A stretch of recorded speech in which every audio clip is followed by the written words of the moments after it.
Bonjour et bienvenue sur Outrospection, le podcast qui te sort de ta tête et qui t'ouvre aux autres. Bonjour à tous et bienvenue dans le 8e épisode du podcast Outrospection. On va dire qu'on est sur un épisode un petit peu spécial puisque aujourd'hui j'ai le plaisir de recevoir Sébastien Berthelot. Bonjour Sébastien. Bonjour Anissa. Comment vas-tu ? Très bien. Alors bon, moi je vais pas nécessairement prendre le risque de présenter ton activité tout de suite, mais ce que je peux vous dire c'est que Sébastien, t'es un entrepreneur courageux qui s'est attaqué à un domaine, un marché un peu complexe au Luxembourg. Ah ça c'est mon avis perso, tu me diras ce que toi t'en penses. C'est gentil. Donc en fait c'est ça qui m'a attirée chez toi, pour être très honnête, puisque pour la petite anecdote, c'est moi qui suis allée chercher Sébastien. Je suis allée le chercher sur LinkedIn et je lui ai dit: tiens donc, toi, ce que tu fais, ça m'intéresse, c'est super cool, tu t'attaques à un truc qui est assez complexe et ça fait du bien d'avoir aussi des startups qui se lancent dans des domaines qui sont pas, on va dire assez commun. Oui, assez communs, donc voilà. Est-ce que tout va bien pour toi ? Super bien, je suis absolument ravi d'être là avec toi et de pouvoir un peu échanger sur mon parcours. C'est réciproque.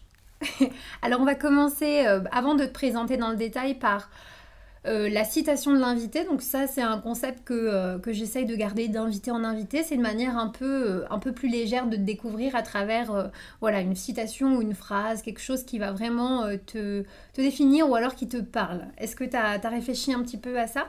Alors j'ai fait un petit peu mes devoirs là-dessus. Oui, c'est bien. Alors, il y a une citation pour moi qui revient souvent, c'est que finalement le succès c'est bondir d'échec en échec et de garder la motivation. C'est surtout ça. Très bien. Et grosso modo, c'est un petit peu ce qu'on vit en tant qu'entrepreneur. C'est un peu les montagnes russes émotionnelles. Et donc, ce qu'il faut apprendre à faire, c'est gagner en capacité de se relever systématiquement et d'apprendre et de toujours se relever. Et de ne pas perdre son enthousiasme aussi. Absolument, en cours de route. Exactement. Parce que franchement, c'est vite facile aussi avec les galères. Clairement. de te décourager.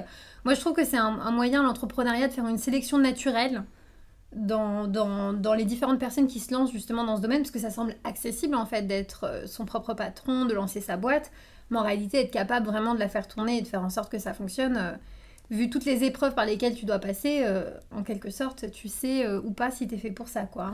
Ouais, clairement, l'entrepreneuriat, c'est un peu une mode aussi, tu vois, d'avoir une idée, de créer une start-up. Et finalement, on se rend compte qu'entre l'idée, imaginer un projet et l'implémentation de ce projet, il y a un monde. Et c'est l'implémentation qui est vraiment difficile parce que finalement, l'idée, tout le monde peut en avoir. Ça, je le répète souvent et je suis assez d'accord avec toi parce que je pense que je l'ai déjà dit dans un des épisodes, mais avant, je travaillais dans un incubateur. Et donc, j'étais amenée à rencontrer beaucoup de porteurs de projets. Et souvent, une de leurs hantises, c'était de partager leur idée parce qu'ils se disaient « Mon idée, c'est tout ce que j'ai de plus précieux et mon idée, elle est révolutionnaire ». Et en fait, ils se privaient quelque part aussi d'avoir du feedback sur l'idée, tellement ils étaient, focus sur la peur qu'on pique mon idée. Alors qu'en réalité, l'idée, ils peuvent l'avoir, je peux l'avoir. En fait, tout ce qui va changer, c'est comment tu vas la mettre en pratique, vraiment. Et absolument. Et puis, tu as l'idée, la première, et puis tu as les centaines d'itérations qui vont suivre, qui font que l'idée qui sera vraiment finalisée, commercialisée, est parfois bien loin de l'idée d'origine. Ouais. En tout cas, je suis assez d'accord avec toi là-dessus. Donc, peut-être pour rentrer un petit peu dans le vif du sujet, donc toi... je l'ai dit en intro, tu es entrepreneur. Aujourd'hui, tu es à la tête d'une start-up qui s'appelle Movie. On va vraiment essayer de résumer en quelques mots, très très très simplement, qu'est-ce que tu fais ? Très simplement, c'est compliqué. Je l'ai dit, tu t'es attaqué à un sujet qui n'est pas facile. Voilà. Non, en fait, on s'attaque à un marché qui est le marché de la mobilité. Donc là, évidemment, c'est parlant pour tout le monde.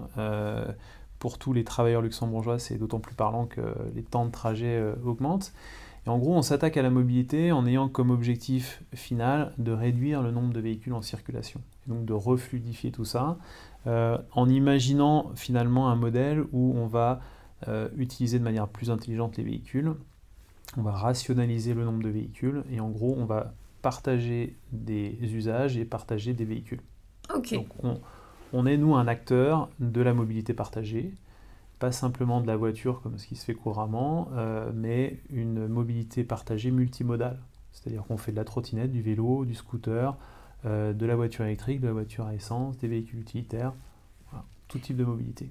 Ok, je pense que c'est assez bien résumé voilà, dans les grandes lignes. Maintenant, comment toi t'es venue l'idée de lancer une boîte qui voilà, s'attaque justement à la mobilité et qui a cette grande mission aussi de se dire on va un peu refluidifier le trafic, tout ça, et proposer des vraies solutions alternatives et qui ne sont pas que nécessairement des solutions type voiture classique. Je dirais que c'est une succession de rencontres, une succession d'événements de la vie, d'opportunités qui font que tout assemblé, on est arrivé à ce concept-là.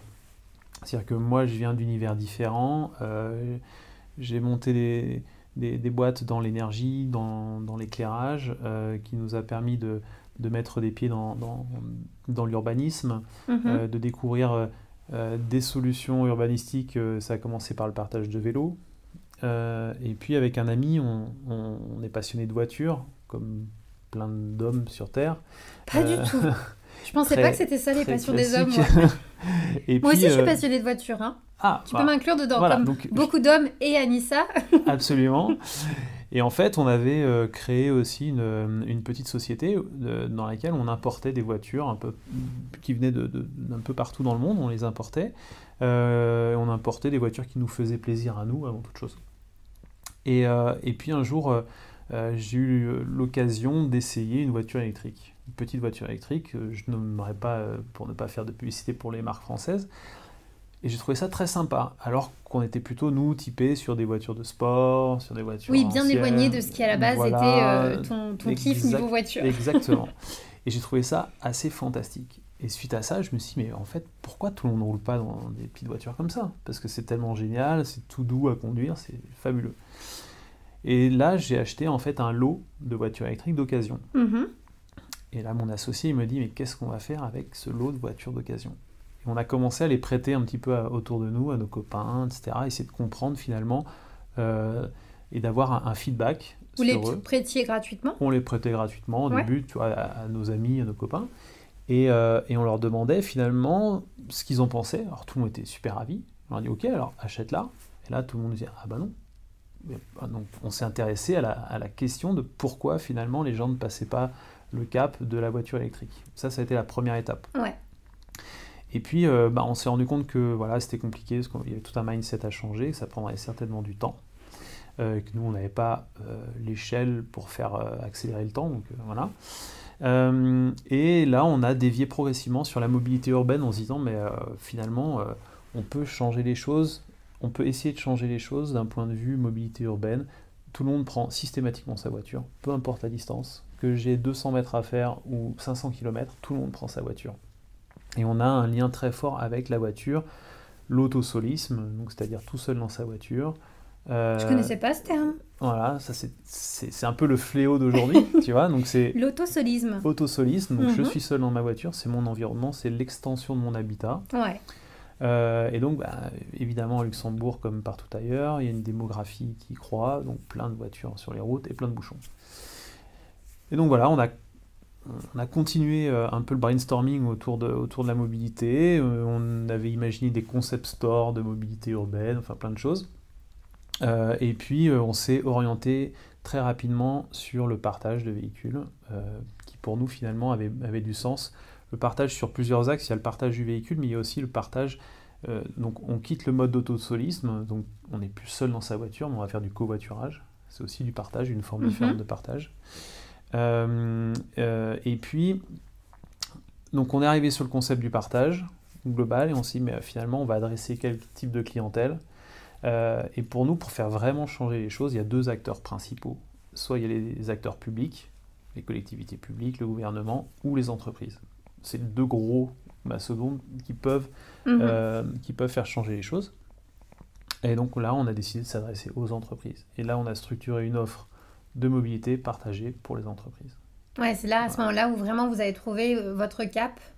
Et comment vous alliez vraiment pouvoir, on va dire, implémenter tout ce processus de réflexion dans quelque chose de concret, quelque chose qui pourrait fonctionner et qui pourrait correspondre à une vraie demande, où là, vous savez que vous avez les acteurs en face qui peuvent aussi jouer un rôle. Exactement. Okay. Alors après, ça passe aussi, il fallait trouver des entreprises qui soient engagées et qui acceptent de jouer ce rôle-là, parce que changer les choses, ça ne se fait pas non plus très facilement.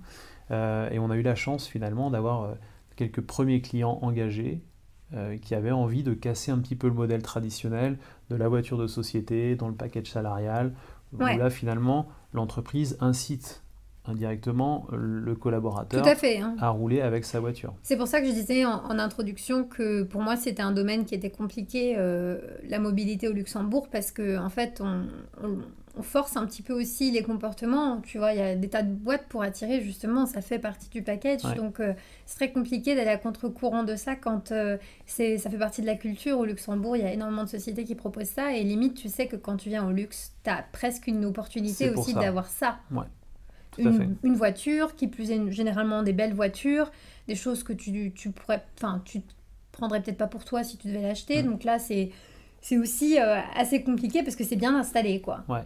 Maintenant, ce qu'on remarque aussi de manière assez marquée, c'est que les jeunes populations, donc, grosso modo les moins de 35 ans, 30-35 ans, sont beaucoup moins attachés à la voiture. Et donc, ils peuvent apprécier la voiture, mais si tu leur laisses le choix entre la voiture ou la compensation financière sur la rémunération, ils vont peut-être préférer avoir un peu plus de salaire, pouvoir finalement voyager davantage, se payer plus de loisirs, et au besoin, quand tu as besoin d'une voiture, tu vas la louer. Et le mindset change vers plutôt une consommation d'un service. Et nous, on aime bien comparer en fait la mobilité de demain ou d'après-demain avec Spotify et Netflix. Parce qu'il y a 10 ans, tu achetais des CD, tu achetais des DVD. Absolument. Aujourd'hui, tu consommes du streaming et tu vas pas garder tes playlists. Ouais, c'est vrai. Effectivement, c'est une bonne image pour se figurer un petit peu comment votre vision en fait de la mobilité.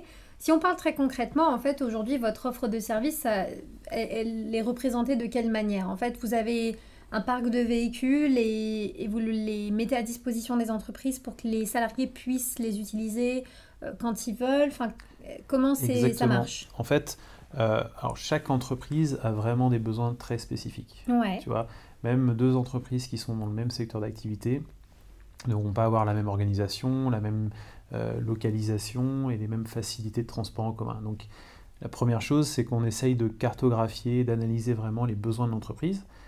Comment viennent les gens, est-ce qu'ils sont plutôt frontaliers, plutôt résidents, etc. Et ensuite, on va concevoir et composer une flotte qui sera en ligne avec leurs propres besoins. Et ça peut être composé parmi tous les moyens de transport que je t'ai cités, trottinette, vélo, voiture, etc. Ensuite, on la met en œuvre, on met une plateforme digitale de réservation. Ok. Et chaque donc ça, collaborateur... vous le proposez avec inclus. Exactement, Okay. C'est tout un package. Et là, chaque collaborateur va pouvoir réserver son véhicule pour un usage professionnel pendant la journée. En règle générale, c'est gratuit pour le collaborateur. Okay. Donc il va pouvoir prendre une voiture pour aller voir ses clients, pour aller déjeuner, etc. Et il va pouvoir continuer à utiliser les mêmes véhicules le soir et le week-end, mais là en usage privé. Ok, d'accord, très bien. Et en général, l'entreprise qui le met à disposition facture ce service. Comme un extra, quoi, parce exactement. que c'est en dehors des heures de travail, donc c'est plus on va dire un asset qu'ils mettent à dispo, quoi. Voilà, c'est un service rendu. Le collaborateur sera directement facturé au travers de l'app, sur des tarifs qui, en règle générale, sont très compétitifs, parce qu'il faut que ce soit incitant. Oui, pas la même chose que de louer via un loueur classique de voiture. Quoi. Location court terme classique. Et donc, en gros, l'idée, c'est de dire, mais finalement, venez en transport en commun, parce que votre voiture, vous en avez besoin peut-être une fois par semaine pour aller au sport, ou aller faire des courses, ou aller chercher un enfant, etc. Le reste du temps, elle ne sert à rien, elle vous sert juste à venir et à repartir. Donc ça, vous pouvez très bien le faire en transport en commun. Et quand vous avez un vrai besoin, vous prenez une voiture. Ok, d'accord, très bien. Et donc, ce qu'on remarque, c'est que finalement, tu as plein de couples qui travaillent tous les deux à Luxembourg. Ils n'ont pas forcément besoin de deux voitures ou de deux voitures de fonction. Et donc, il y a une transition progressive vers j'ai qu'une voiture pour le couple et l'autre, je la prends de manière sporadique. Ouais, je vois, ouais. Je me sens un petit peu visée quand tu dis ça parce que... Comme tout le monde, malheureusement. Enfin, malheureusement. Ouais. En fait, c'est vrai que c'est aussi peut-être... Il y a plusieurs choses, à mon sens, qui doivent fonctionner de manière parallèle. C'est aussi le fait que le Luxembourg n'est pas forcément desservis de manière égale, tu vois, sur le réseau. Alors là, je parle même pas des frontaliers, hein, mais je parle plutôt de ceux mêmes qui sont sur le territoire luxembourgeois, Absolument. où finalement, quand tu es au Luxembourg, ça devrait être encore plus easy pour toi de te rendre à Luxembourgville, peu importe là où tu es, dans le nord, dans le sud, etc. Et en fait, c'est la même galère que pour quelqu'un finalement qui viendrait de la Belgique, de la France, parce que tu dois emprunter les mêmes routes, tu n'as pas vraiment plus de facilité. Moi, je suis dans un coin où franchement, c'est hyper mal desservi. Prendre les transports, c'est même plus long que prendre la voiture. Et donc en fait, je pense qu'il y a aussi un boulot à faire. C'est sûr que c'est super important de le proposer comme vous le faites.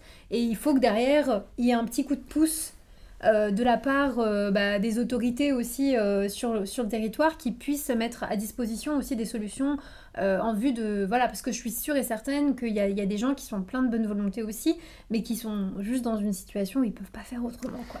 Ça, c'est... Alors, je vais revenir sur plusieurs points parce que c'est vrai que les pouvoirs publics ont un rôle et une responsabilité. Maintenant, ils ont tout un plan d'implémentation sur les nouvelles lignes de trains, de bus, de trams, etc. Donc tout ça, c'est en travaux, en chantier. D'ici 2, 3, 4 ans, tout sera terminé et vachement mieux, probablement. Mais globalement, il ne faut pas croire qu'il y aura un gros Big Bang et que tout le monde va changer sa manière de se déplacer.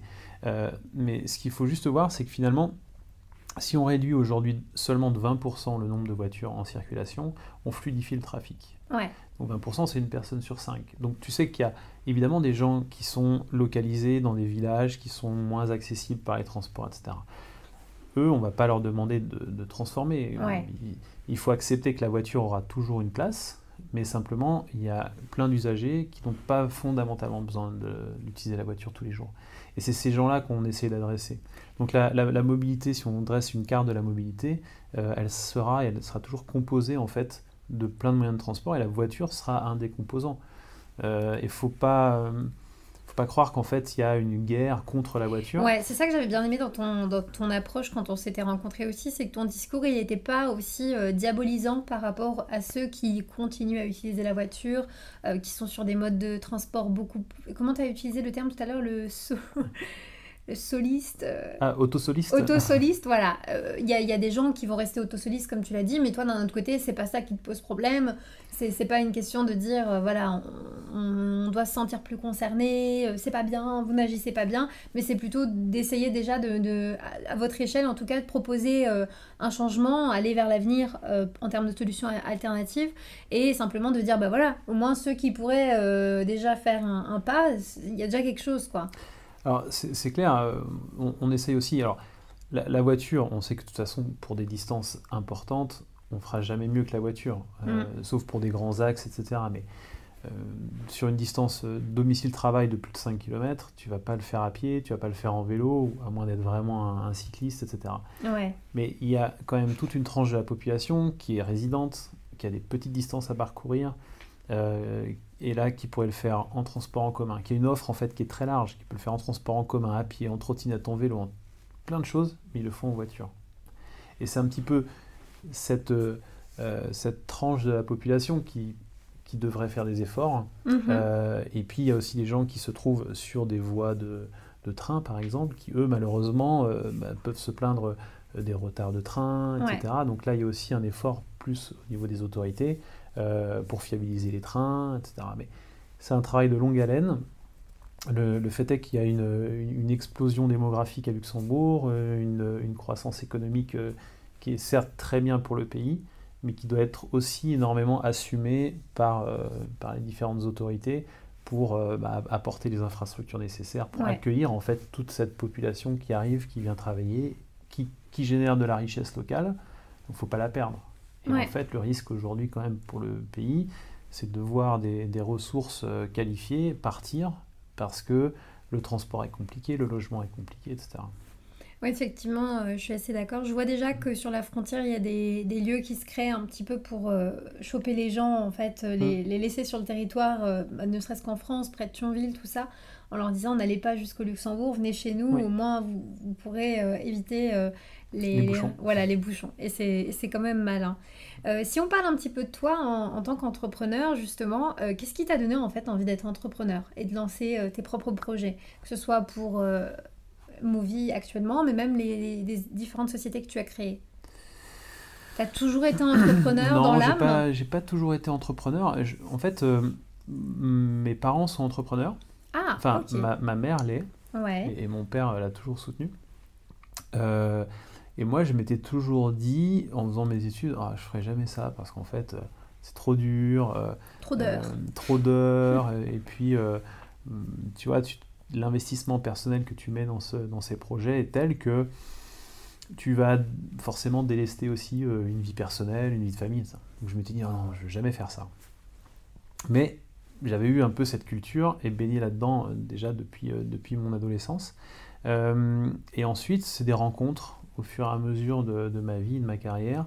J'ai un de mes beaux-frères qui est entrepreneur et qui m'a beaucoup inspiré aussi, qui est extrêmement courageux, peut-être même beaucoup plus que moi. Et du coup, ça a dessiné un petit peu la voie. Et puis après, ça a été aussi une phase de transition dans ma carrière où j'en ai eu marre de ce que je faisais. Ça faisait 15 ans que je travaillais un petit peu dans les mêmes industries et j'ai eu envie de changer. Et Ok. là, le premier déclic, j'ai eu l'opportunité de racheter une société. Et ce rachat a été finalement le premier pied dans l'entrepreneuriat. Ouais, donc c'était ton pied à l'étrier, c'est ce qu'il te fallait en fait pour te lancer et après tu y as Exact, pris goût. tout à fait, Ok. clairement.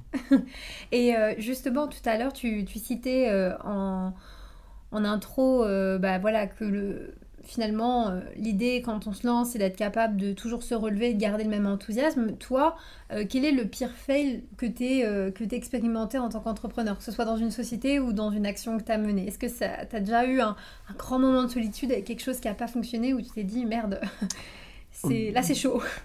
Ah, le plus gros, je sais pas, il y en a eu beaucoup en tout cas. Ouais, Il y avait forcément beaucoup d'erreurs faites, hein. Ça peut être sur la perception d'un marché qui est totalement différente, ça peut être sur du recrutement.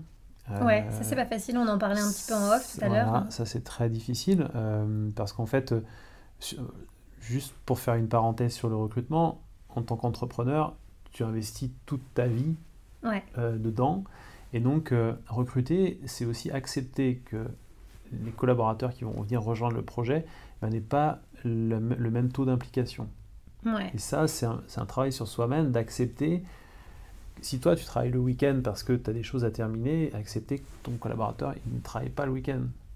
Et ça, c'est un travail d'introspection sur soi. Ouais, ça, je Et, sais que c'est une thématique sur laquelle les entrepreneurs sont souvent pas trop d'accord. Je mm, suis, tu sais, Gary Vaynerchuk, mm, et souvent il fait des posts en rapport avec ce sujet-là en disant, lui, son avis, c'est que non, tu dois pas attendre quoi que ce soit de la part de tes employés, en tout cas pas une telle implication, un tel mm. investissement. Et souvent, je vois des déferlements dans les commentaires sur LinkedIn ou même sur Twitter où finalement, bah, ça se dispute. Il y a l'entrepreneur qui va dire, bah si, la mission, c'est justement de recruter des gens qui vont bosser dans ta boîte comme si c'était la leur et qui vont avoir le même taux d'implication, et d'autres qui disent non, à un moment donné, il faut aussi gérer ses attentes et il faut pas mettre, on va dire, espérer autant de personnes qui sont extérieures et qui n'ont pas la même, enfin, les mêmes raisons d'être impliquées, quoi, en gros. Si tu veux qu'ils soient impliqués de la même manière, il faut qu'ils soient impliqués aussi au niveau capitalistique de la Ouais, même manière. voilà, Et c'est souvent là qu'il y a un décalage. C'est-à-dire que exactement, ouais, je suis d'accord avec toi. euh, il faut accepter que, bah, évidemment, si tu leur donnes pas autant de capital que tu as toi-même, bah, c'est juste logique, quoi. Est-ce que Et tu dirais du coup que les déceptions humaines sont plus importantes parfois que les déceptions vraiment plus ouais, en termes de je me suis trompé de marché, ça a pas décollé, ça a pas marché?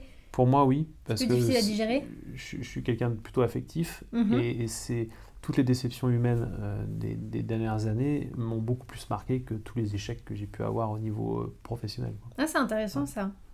Parce que c'est vrai que finalement, tu vois, lancer une boîte, c'est aussi un petit peu, tu mets tes tripes, donc il y a aussi une part d'ego, mais tu dirais que la partie humaine, elle passe devant ça et finalement, ça fait plus mal de te Pour tromper moi, sur une oui, personne que d'être trompé tout à fait. sur un marché. Ouais. Exactement, et que cette personne puisse être un collaborateur, un client, un fournisseur, ça reste des humains, quoi. Et la dimension humaine, quand tu crées un projet, elle est forte parce que au début, quand tu n'as pas grand-chose de ton projet, tu comptes sur les gens Ouais. et sur les conseils que tu peux avoir, etc. Et donc, même les premiers clients, c'est très émotionnel comme relation. Après, ça disparaîtra peut-être, j'en sais rien, j'en ai pas assez. Mais en tout cas, voilà, ça reste très émotionnel. Et les déceptions, du coup, sur l'émotionnel marquent beaucoup plus que les déceptions, ok, t'as perdu de l'argent, t'as perdu de l'argent. Ouais. Mais voilà, l'humain marque beaucoup plus. Non, c'est important de savoir ça sur toi et ça donne aussi, on va dire, une certaine indication de comment toi tu gères aussi tes boîtes. Mm.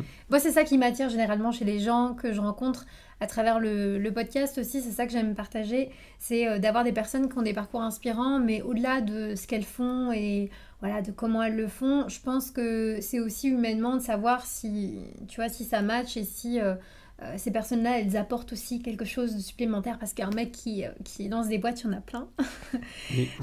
Mais des personnes qui ont des valeurs humaines et que ça se ressent aussi dans la manière dont ils dirigent leur business, je pense que c'est pas toujours palpable. Maintenant, tu disais que la partie relationnelle, ça a un impact important quand tu te lances et que ce soit avec des clients, des collaborateurs, c'est capital. Quel conseil tu donnerais justement à un mec ou à une nana qui se lance et qui a du mal en fait à développer le relationnel? Est-ce que toi, comment est-ce que tu approches cette question-là? Est-ce que tu as des conseils par rapport à ça? Il y a forcément des choses qui sont innées. On en parlait aussi juste un petit peu avant en off. Si tu n'as pas une sensibilité à l'écoute, c'est déjà très compliqué d'écouter un client si tu sais pas, si t'as pas ce sentiment-là. Et ce sera très difficile. Après, ce qu'on remarque aussi, c'est que un entrepreneur, entre guillemets, pour stéréotyper, sans cœur, c'est peut-être lui qui réussira plus facilement que les émotionnels. Hein. C'est vrai, pourquoi tu dis ça? Parce qu'il y a des fois des décisions, des choix que tu prends qui sont parfois irrationnels parce que tu le ressens au fond de toi. Alors que finalement, si tu as une approche extrêmement cartésienne, tu peux prendre des décisions qui auront peut-être plus d'impact au niveau business.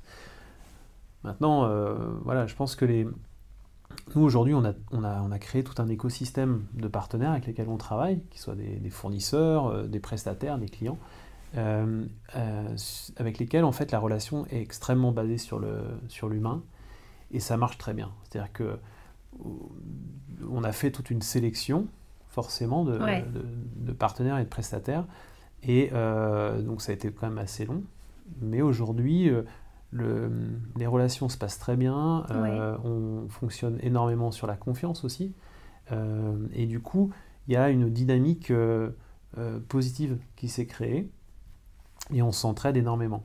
Et ça a quand même une forte valeur, à mes yeux. Ouais. Donc même chez les clients, il y a des choses qui vous unissent.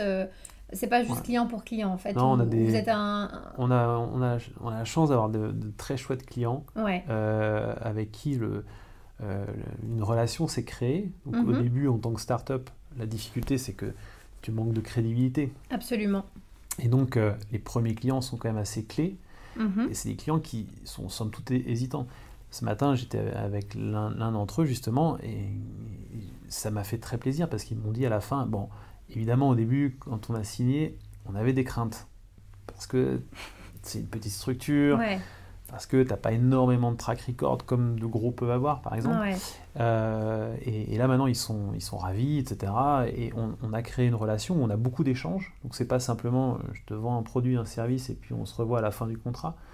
Donc, on échange beaucoup. On essaye, nous, de tirer aussi beaucoup de leçons de nos premiers clients, de nos premiers retours, pour améliorer les choses, etc.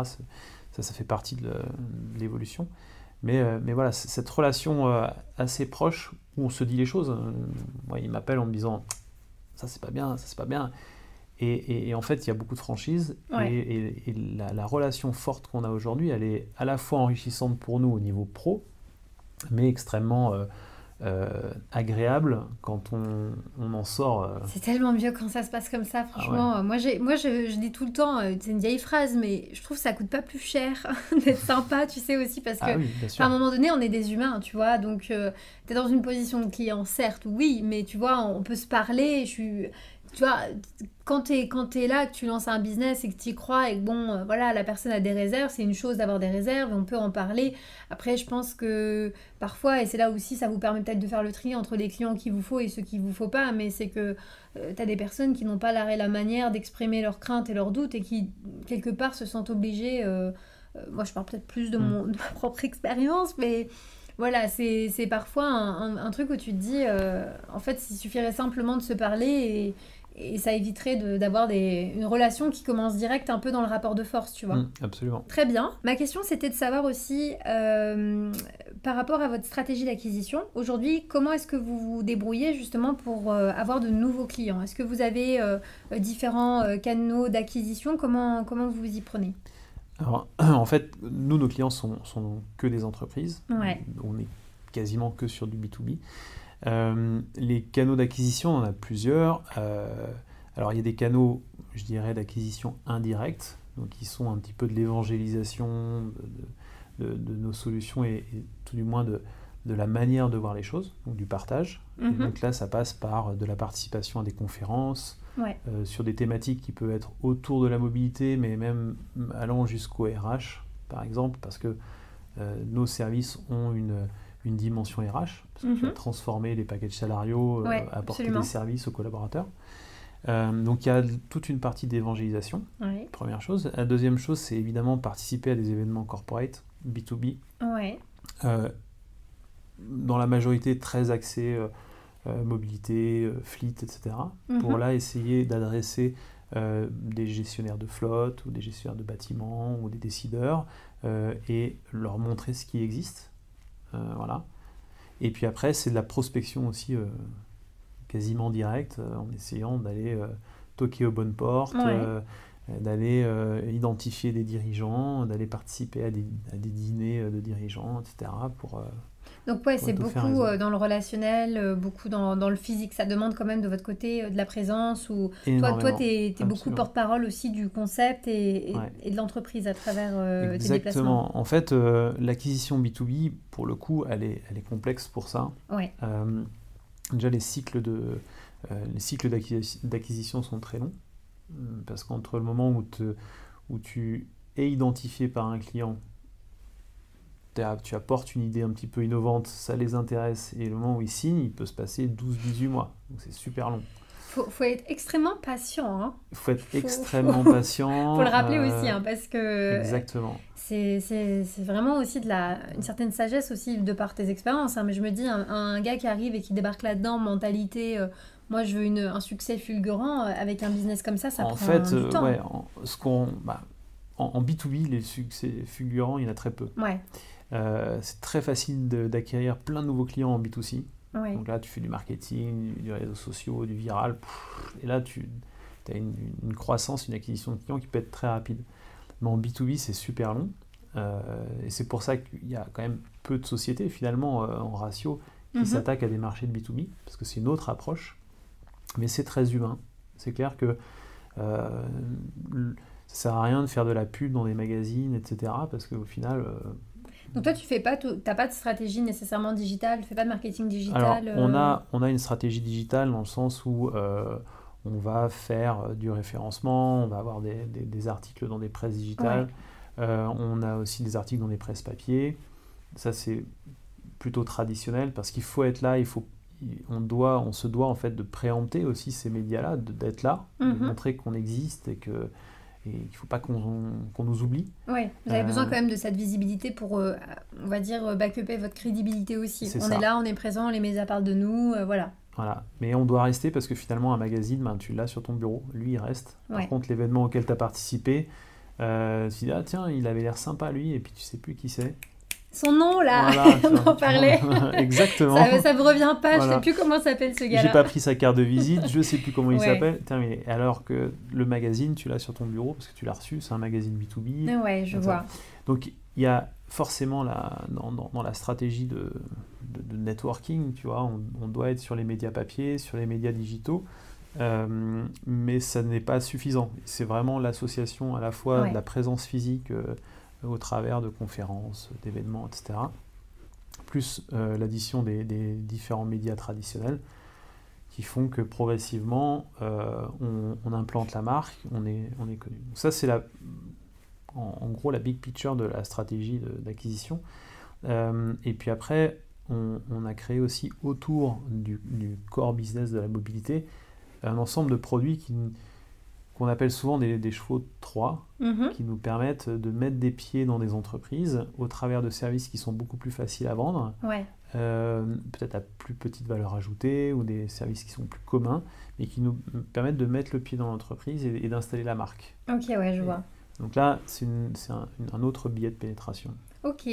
Donc au final, aujourd'hui, votre vrai, on va dire, support de communication, c'est vous-même en fait. C'est Oui, parce que vous absolument. connaissez sur le bout des doigts votre offre, vous savez comment, en fonction, vu que vous avez bien targeté les boîtes qui vous intéressent, vous savez où vous mettez les pieds. Donc finalement, vous arrivez avec une offre qui est déjà bien claire, bien Mm. concrète, et vous n'avez pas nécessairement besoin voilà, de beaucoup de bullshit sur ce que vous faites, puisque vous ciblez un maximum en Ouais. fait. Alors en plus, on a été très formaté parce que dans le monde des startups, on te demande souvent de pitcher en 2, Ouais. 3,3 minutes ou 5 minutes. Donc en fait, au début, c'est un exercice super difficile, mais finalement, c'est un peu formateur parce que quand tu vois un client et qu'on te demande d'expliquer très rapidement ce que tu fais, bah tu sais plus ou moins le faire, Ouais. tu vois. Euh, donc c'est un exercice qui au départ était dur, mais voilà, qui passe assez facilement en clientèle. Et en général, du coup, les rendez-vous clients se passent plutôt, ceux qui ne te connaissent pas, bon, bah, tu leur présentes très rapidement le concept, Ouais. et ça laisse beaucoup de temps pour les écouter eux. Ce qui est très bien aussi, c'est Et ce qu'on c'est veut. ce qui, finalement, voilà, moi, je n'étais pas commercial avant, donc j'ai dû apprendre aussi pas mal de Ouais. choses. Et finalement, tu vois, si on rencontrait des clients en exprimant juste en 3, 4, 5 minutes ce qu'on fait, la majorité des clients ne comprennent pas tout de suite, tu vois. Ouais. Et donc, c'est beaucoup plus intéressant d'inverser la tendance, d'écouter leurs problématiques, souvent liées à des problématiques de recrutement, des problématiques de foncier, j'ai plus de place de parking, je déménage, etc. Mhm. Et dans ces cadres-là, nous ensuite on intervient Ouais. et on les accompagne à la fois dans le changement, dans la proposition de valeur auprès de leurs collaborateurs dans le futur bâtiment, etc. par exemple. Ouais, donc tu commences d'abord par les écouter. En fait, tu leur donnes une vue très globale de ce que vous faites, puis tu les laisses parler. Et une fois qu'ils te parlent, tu leur expliques comment leurs problématiques, bah, toi, tu as une solution pour. Et là, du coup, tu donnes des exemples très concrets par rapport à ce qu'ils t'ont dit. Exactement, Ok, c'est ouais, ça. effectivement. Au moins, comme ça, on parle vraiment de choses très concrètes dès le départ. Voilà. Vous partez pas dans les cas de figure qui concernent pas la boîte ou... Parce que tu disais tout à Exactement, l'heure, on peut être dans la même industrie, mais on peut avoir des besoins totalement différents, une situation géographique différente. Voilà, c'est vraiment au cas par cas. exactement. Et aujourd'hui, en fait, nous, on a structuré notre offre de manière qu'elle soit extrêmement modulable. Oui. Euh, et en fait, on est capable très simplement d'aller composer une offre pour chaque client. Mhm. Et vraiment de faire d'avoir une approche hyper custom. Ouais. Et donc, on écoute le client et on l'aide à structurer son produit exactement en fonction de ses attentes à lui. Ok, Et ouais. pas par rapport à son voisin qui a peut-être des besoins totalement différents. Ok. Donc ça, ce travail d'aller voir les clients, de te présenter, est-ce que tu le fais tout seul? Enfin, comment ça se passe chez Movie? Vous êtes une équipe, il y a des rôles bien précis? Alors pour l'instant, c'est mon rôle à Ouais. moi. On est une toute petite équipe, hein, on est 4, donc Mhm. c'est vraiment tout petit. 4 en interne, et après on a tout un ensemble de partenaires sur des métiers bien Ouais. spécifiques. Effectivement. Et donc on s'est réparti les rôles, où moi mon rôle c'est vraiment toute la partie évangélisation et commerce. Oui. Et puis après, dans l'équipe, il y a des collaborateurs qui eux sont très orientés sur soit de la gestion de projet, parce qu'évidemment quand on va adresser un client, il y a toute la gestion du projet d'implémentation. Donc, comment je conçois l'offre, comment je l'implémente de manière théorique et comment je vais l'implémenter de manière pratique. Parce qu'évidemment, nous, après, on va intervenir sur site pour faire des installations, on met des infrastructures, on met des choses comme ça. Donc là, il y a toute une gestion de projet vraiment Ouais. opérationnelle à faire. Et puis, on a aussi une équipe support client. Ouais. Ça Où, aussi, c'est où là, important. voilà, À exactement. pas Et, sous-estimer. et là, en fait, comme on assure un service 24/7, Ok. il a fallu aussi se structurer pour ça. Par exemple, si j'ai un problème avec la voiture que j'ai récupérée ou quoi, Tu je les appelles, on a, contacte. on, a, on a un call center, tu peux appeler 24 heures sur Ok, 24, d'accord. 7 jours sur 7. Et là, nous, en fait, on a structuré tout un service qu'on essaye de faire évoluer Ouais, régulièrement parce qu'on a toujours des problèmes qu'on n'avait pas identifiés, etc. Donc on vient enrichir bien sûr. cette base de connaissances. Et l'idée, c'est de toute façon, plutôt que de répondre de manière réactive aux clients, on essaie toujours d'anticiper des problèmes. C'est-à-dire que 100% des usagers de nos solutions aujourd'hui, je les ai vus en face-to-face. Ouais, ok. C'est-à-dire qu'en fait, on organise, quand on rentre dans une entreprise, on organise toujours des sessions de formation Ok, ouais. qui sont des sessions de formation évidemment sur l'outil, donc comment je vais utiliser la plateforme, etc. Mais aussi comment je vais utiliser le vélo, comment je le démarre, comment j'utilise Ouais, absolument. la voiture, la trottinette, etc. Et puis on revient aussi sur les best practices du partage. Qu'est-ce que le partage? Puisque c'est pas mon bien à moi, je le partage Ouais. avec quelqu'un, donc il y a toute C'est bien ça. une notion de respect, Ouais, ouais. respect de l'asset et respect aussi du tiers qui va me suivre. Ouais, ouais, D'accord. c'est de dire. En fait, vous mettez pas simplement à disposition les moyens de transport, mais vous éduquez aussi. Enfin, vous avez un rôle aussi derrière d'expliquer voilà l'intérêt et pourquoi on fait ça et comment Exactement. bien le faire pour que les gens soient aussi sensibilisés quand ils prennent la voiture. C'est pas non plus ou quoi que ce soit. Exactement. Il faut quand même qu'ils se sentent concernés par l'outil qui est mis à disposition. Voilà. Et cette prise de conscience, Ouais. tu vois, Ça, c'est bien. de la mise à disposition, bien, grâce à ça, on enlève aussi beaucoup de problèmes. Déjà, Ouais. on coupe court à tous les freins à l'usage. Parce que, tu vois, si on met des vélos dans une entreprise, les gens vont dire, ah non, mais moi, le vélo, ça m'intéresse pas, j'en ai jamais fait, ça a l'air compliqué, ça a l'air... Ouais. Bien, le fait d'avoir eu une approche pédagogique, on organise aussi des fois des sessions d'essais dans les entreprises. Donc on amène les gens à utiliser le vélo et donc on leur explique jusqu'à l'usage. Et là, en fait, on casse toutes les barrières. Et on se rend compte qu'on a des taux d'utilisation des véhicules en mobilité douce, par exemple, qui sont super élevés. Ouais, ouais, ouais.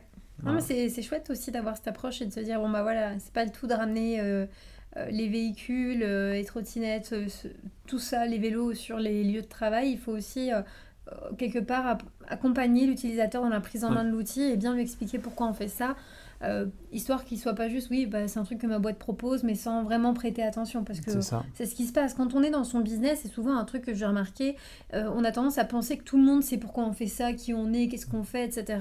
Mais la réalité, c'est que les gens s'en foutent, en fait. Ils sont dans leur vie de tous les jours, donc à partir du moment où tu viens pas vraiment les prendre par la main, leur expliquer tout ça, il y a très peu de chances qu'ils comprennent et qu'ils s'intéressent vraiment au pourquoi du comment. Hein. Exactement. C'est mon retour d'expérience, mais j'ai remarqué souvent, moi, j'ai eu beaucoup de clients, ils s'imaginaient, ils disaient oui, mais moi je fais ça. Puis moi-même, je suis au rendez-vous, je prends des notes et j'essaie de comprendre ce qu'il fait, mais c'est pas clair du tout, tu vois. Et je pense que parfois on est aussi biaisé quand on a, tu vois, la tête dans le guidon, on est là, on se dit oui, mais tout le monde comprend. Mais non, en fait, parfois Non, le problème tout à fait. c'est que c'est pas suffisamment bien expliqué. Ouais. Donc je pense souvent que dans ce cas-là, le blâme il est à ceux qui n'expliquent pas bien ou qui pensent que leur service est évident. Si c'est évident, alors quasiment pas besoin d'explication, tu vois. Souvent, t'expliques pas bien parce que t'as pas le temps, enfin, tu prends Ouais. pas le temps d'expliquer. Ouais. Et alors, nous, évidemment, ça nous prend du temps de faire ça. Ça j'en doute pas. Mais on remarque que Ouais. on est persuadé que si on n'avait pas fait ça, on aurait moins d'usage. Non, mais tu ça vois. c'est une bonne remarque. Donc voilà, c'est très, très pédagogique. Alors évidemment, on est loin d'une société purement digitale où tu vas vendre un service digital, etc. Là, du coup, Là, il y a de l'humain. le lien humain, il est hyper fort, quoi. Mais c'est important aussi, comme tu l'as dit, parce que vous êtes sur un business B2B par nature qui est hyper humain. Et puis après, vous proposez quand même des solutions à des humains. Donc pour moi, aujourd'hui, la plateforme que vous proposez pour réserver, c'est cette manière-là d'apporter le digital, mais l'humain reste quand même au Clé. centre. Ouais, Il est tout à fait. clé, ouais. Tu peux me rappeler quand est-ce que la société a été créée? Alors, les fameux brainstorming autour du Il y a la date sujet. officielle et il y a la date officieuse. Voilà, date officieuse, on a commencé à peu près il y a 2 ans. Ouais, D'accord, donc en donc c'était- 2017. Voilà, à peu près en octobre 2017. Ouais, ok. Et l'immatriculation officielle de la société, c'est mars 2018. Ok, d'accord. Ouais, donc on peut dire là officiellement que vous avez un an et demi. Un an quoi, et hein. demi, ouais, exactement. Ok, donc c'est quand même voilà tout frais quoi. Hein. C'est relativement frais, ouais, Ouais. tout à fait. Bon, c'est pas, je viens pas te chercher 3 mois après ton lancement, Ouais. hein, mais pour moi c'est frais dans le sens où c'est une jeune entreprise qui a déjà fait beaucoup pour 1 an et demi, quoi, par rapport à ce que tu m'as raconté. Ouais, alors on essaye de faire beaucoup. Maintenant, Comment tu te vois justement évoluer pour l'année qui arrive là? Est-ce que tu te vois grossir, beaucoup de croissance même en interne, beaucoup de recrutement? Là, vous êtes en ce moment incubé, enfin, je sais pas si on peut dire incubé, mais vous situez au... ouais, l'incubateur Paul Wurth, Voilà. ouais. Alors nous, on se voit évidemment grossir, Ouais. ça va de soi. Maintenant, on a une stratégie où de toute façon, on a besoin d'humains dans notre métier, d'accord? Donc la croissance rime avec recrutement. Le marché luxembourgeois est somme toute assez petit. Donc là, on a déjà quelques marchés sur la Belgique et la France, Ok. pour lesquels on centralise un maximum de choses à Luxembourg. Mhm. D'accord? Donc voilà, on est en train de s'étendre un petit peu. Donc voilà, après, imaginer ce qu'on sera dans 1, 2 ou 3 ans, c'est très compliqué, parce qu'il y a 1 an et demi, on n'imaginait pas où Ouais, on serait, où j'imagine on en bien. est. Donc voilà, maintenant, pour nous, ce qui est intéressant, c'est de voir qu'on a des beaux clients qui Ouais, nous ont fait ça c'est confiance, important, ouais. qui aujourd'hui, avec quelques mois ou années de recul, sont satisfaits. Et voilà, et ça, c'est nos meilleurs ambassadeurs aujourd'hui pour aller chercher d'autres clients.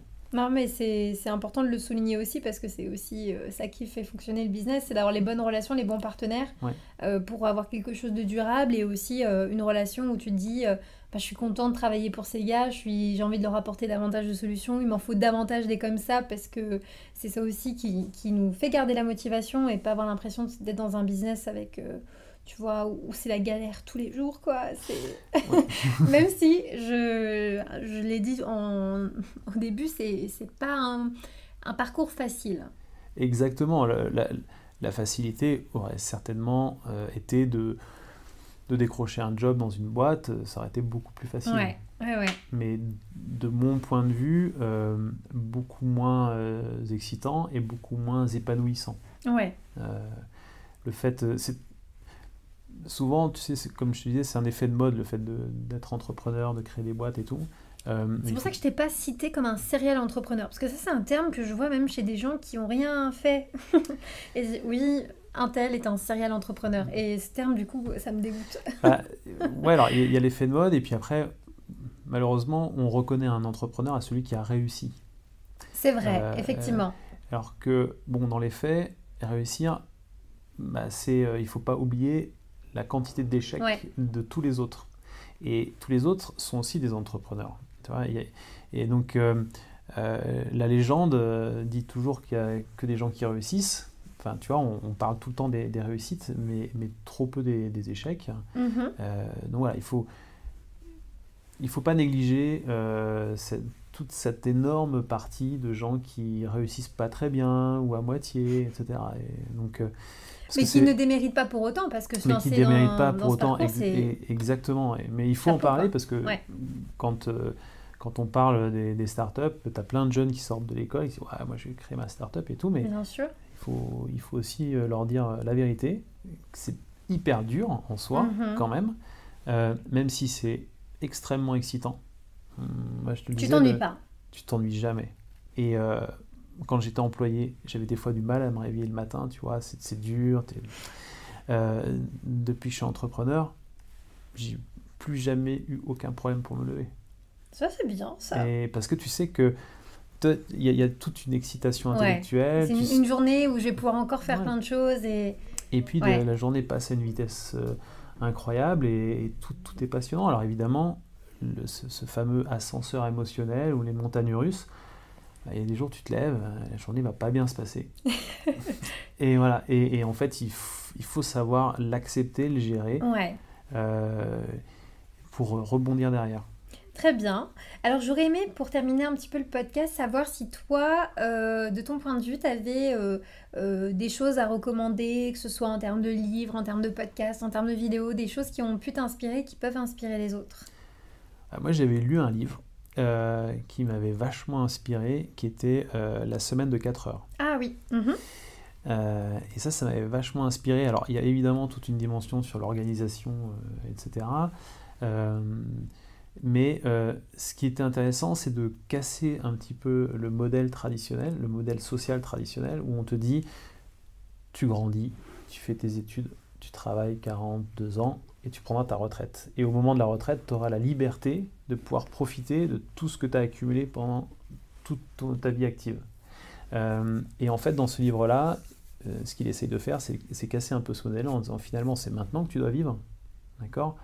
Ta retraite, c'est un peu l'airbag. C'est-à-dire que si vraiment sur tes 40 ans, tu n'as pas réussi, tu as quand même ta retraite.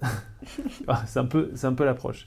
Mais ce qu'il dit, c'est que c'est maintenant que tu dois vivre. Et donc, réfléchis à te mettre des objectifs, des milestones, où tu dis, bah voilà, moi, mes rêves, c'est peut-être, je sais pas moi, d'aller voyager, de gravir l'Himalaya, j'en sais rien.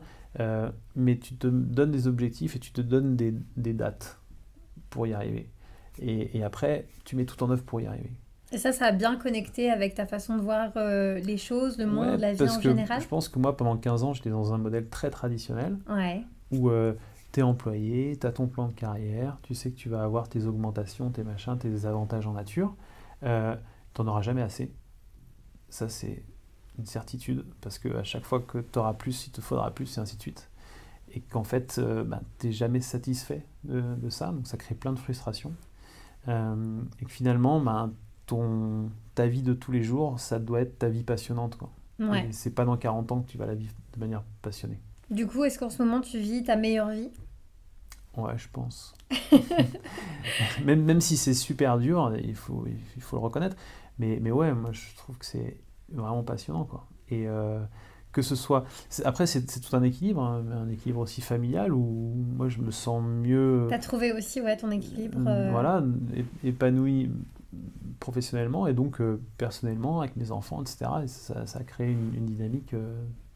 L'un influence l'autre positivement, évidemment. Ok, c'est chouette. Bah écoute, je te souhaite encore de vivre ta meilleure vie pendant très longtemps. C'est très gentil. Je te remercie du fond du cœur d'avoir accepté de participer à cette interview, à cet épisode, et de faire partie de ces premières personnes qui m'ont fait confiance et qui ont accepté de me donner un peu de leur temps, puisque le temps, c'est la ressource la plus précieuse qu'on peut donner à quelqu'un. Donc moi, j'en suis extrêmement reconnaissante.